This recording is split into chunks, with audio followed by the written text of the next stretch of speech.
রহমান রহিম। প্রিয় ধামরহাট উপজেলাবাসী, আসসালামু আলাইকুম। হিন্দু ভাইদের জন্য আদাব, নমস্কার। পবিত্র ঈদুল আজহা উপলক্ষে ধামরহাট উপজেলার সর্বস্তরের জনগণকে জানাই আন্তরিক শুভেচ্ছা। ঈদ মুবারক। ত্যাগের মহিমায় ভাস্বর এই আনন্দ ঘন দিনে আপনার এবং আপনার পরিবারের সবার জীবনে সুখ, শান্তি, সমৃদ্ধি ও অনাবিল আনন্দে ভরে উঠুক। কুরবানির প্রকৃত শিক্ষা আমাদের মাঝে পারস্পরিক সৌহার্দ্য, সম্প্রীতি ও ত্যাগের মানসিকতা আরও সুদৃঢ় করুক। ধামরহাট উপজেলাবাসীকে ঈদ মুবারক।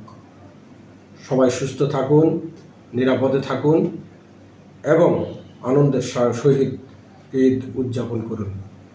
আসসালামু আলাইকুম ওয়া রাহমাতুল্লাহ।